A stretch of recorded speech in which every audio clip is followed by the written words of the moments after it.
Everyone is unique. No one has the same story as me, and no one has the same story as you. So, I want to know what it's like to be you.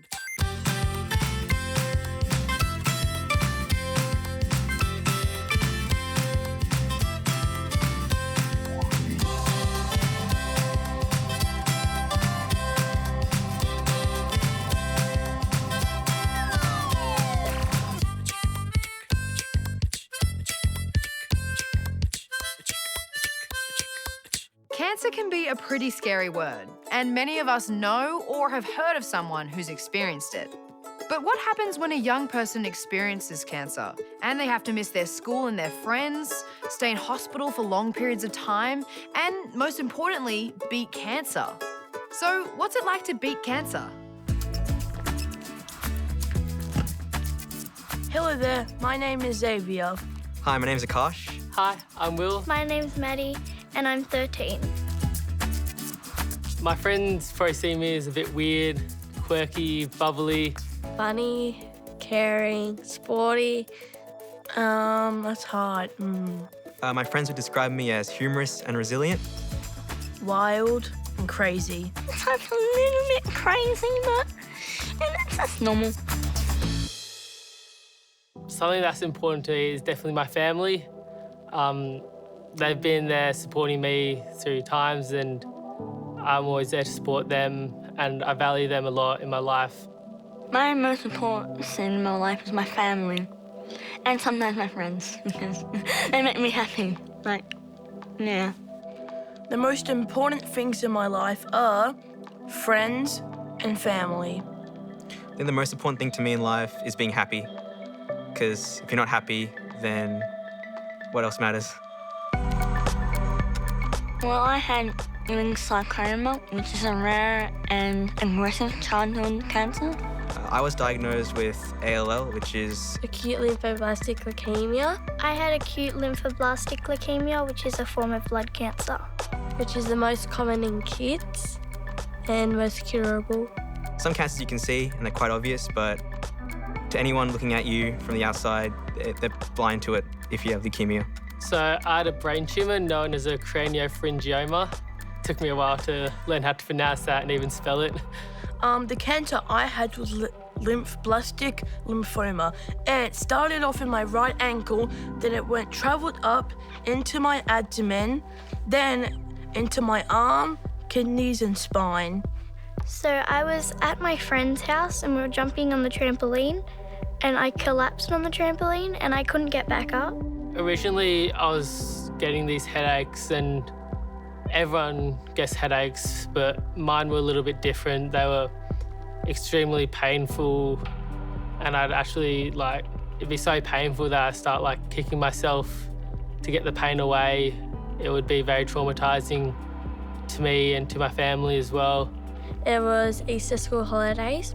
I woke up one morning and I was very pale, feeling dizzy. I was really tired and I fell asleep, and that wasn't really how I was. So my mum and dad knew something was up. My sister rang my mum back and said she is pure white. Her lips are really pale. Mum took me to my GP. Well, it came out when I went to the dentist and I had a wobbly tooth and I just wanted to make sure that it's going to be fine. So the dentist looked in my mouth and noticed a particular lump there. And he said, maybe take a look at that. I had a scan that morning, and then my mum got a phone call that afternoon. Mum and Dad were told that I had cancer, and then we had to go into the hospital. Obviously, when you're 8 years old, you don't really know what's going to happen. You just do what your parents tell you to do, really. And I remember my mum just bursting into tears, so obviously knew something wasn't right, so I was scared and upset as well. At first I was a bit shocked and quite confused. I didn't know what it was, so I asked a lot of questions. At times I could see my mum crying and my dad also being quite sad, and they were honestly very shocked and they were also really sad. My mum was crying, my dad held it together. I actually didn't find out I had cancer until I was 9 years old, before I was just going for a very serious checkup. I didn't really know what was going on. I just was really scared at the time. So it was a 6-hour operation where they opened up my head and took part of my skull out and removed the tumour from there. Well, the operation lasted 13 hours, and during that time, they had to remove some of my mouth, so they cut a bit of skin from my arm and put it in my mouth. And if you look in there, you will see little hairs at the top of my mouth, which I find is pretty funny. But the second time, new technology had obviously arisen and they were able to go through my nose and operate through that way and remove the tumour. All I knew about chemotherapy was a bunch of chemicals which were designed to just kill all the cells in your body, including your good ones. The way the doctors and nurses explained to me that the good cells and the bad cells are fighting each other, and then the medicine comes in to help the good cells, but the medicine sometimes accidentally mistakes the bad cells for the good cells, and that's why I lost some of my hair. Chemo made me feel quite scared and quite sick because it leaves you really drained. And it's lots of needles involved and cannulas, so it was, quite scary. The worst part of this whole experience of going through cancer would have to be getting a 24-hour dose of chemo, then staying that extra 2 nights at hospital while they try and flush it out. Sometimes I would spew. I didn't feel well. I had not much energy. It just made me feel like crap, really. It was one of the worst feelings ever, just pain, constant pain, and just throwing up, feeling sick every couple minutes. Yeah. I was constantly getting blood tests and needles, and I was in and out of hospital, and I'd used to have to go under anaesthetic quite often, where I'd wake up with all tape on my back where they'd put needles in. I lost my hair, and the drugs I had to take were making me very chubby. I ended up in a wheelchair for a couple of months. Yeah, Mum left the decision not to shave my head because I was already going through so much, and losing my hair was really daunting at that time because every little girl loves their hair. It was just a lot of treatment. I had to go to the hospital 3 days a week, and every fortnight I had to get a lumbar puncture. I stayed in hospital for 3 months. So 3 months of my life I spent in hospital. I was in and out in hospital for a total of 2 years, or this many arm tags.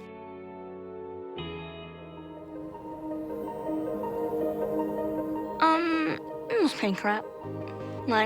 You don't want to be in hospital. You get a feeling, I don't want to be here. No way, I don't want to be here at all. No, it's the horrible place to be. Oh, boring. I wanted to go home in my nice, comfortable bed and eat good meals, not those bad meals that the hospital made, except the lasagna. Okay, some of the food was okay, but lasagna was the best one. The best part of my experience in the hospital was definitely the Starlight Foundation and all the people in there that were really supportive. So the Starlight Foundation would always try to brighten up our days, and they'd do bed visits and quizzes and craft, and it was always really fun when we went in there. It was really hard, missing a lot of school. Missing my friends was really bad because I didn't have the support of them being there to help me through this. I wasn't really able to contact them at all. So missing school was not just hard with catching up, it was emotionally hard as well. When I was in hospital, one of the biggest positives was meeting a whole other community of friends I met through the hospital, hospital workers, doctors, people I'd spend a whole year with. When I was in hospital, I made lots of friends. It's really good to have friends that have been through similar things so you can talk about it. I made a lot of close friends while I was in hospital, and I'm still friends with some of them now, which is really nice. Yeah, it is quite hard for other people to understand what you're going through. Sometimes people can get quite scared to talk to you or scared to communicate because they're not sure how you'd be feeling. If your friend has cancer, you should definitely talk to them because I can guarantee that they really want a friend to talk to and someone who they can talk to so they can feel normal again. One of the silliest things that I've heard someone say about cancer that isn't true at all is someone brought up that it was contagious. When people saw me at school, they say, oh, don't go to her, she's contagious, she's got all these things. And I'm like, cancer's not contagious. Some parents think cancer's contagious, but no, it isn't. Who would think that? I think of my future really differently now because last time, before cancer, I just wanted to be a teacher. But now, because of all the nurses and doctors, I want to be a nurse. A couple of years ago, before having cancer, I had no idea what I'd do when I get older. But after going through cancer, being in the hospital, talking with doctors and learning so much, it's really allowed me to want to become a doctor. I guess going through what I've been through, it's definitely something that has ignited a passion in me to become a nurse. I want to either be a doctor to help other people that went through what I went through, or a zookeeper because I've always loved animals and had a passion for them. Knowing what's in the world and what could happen, I think that's changed the way I look at life and how I can prepare for the future.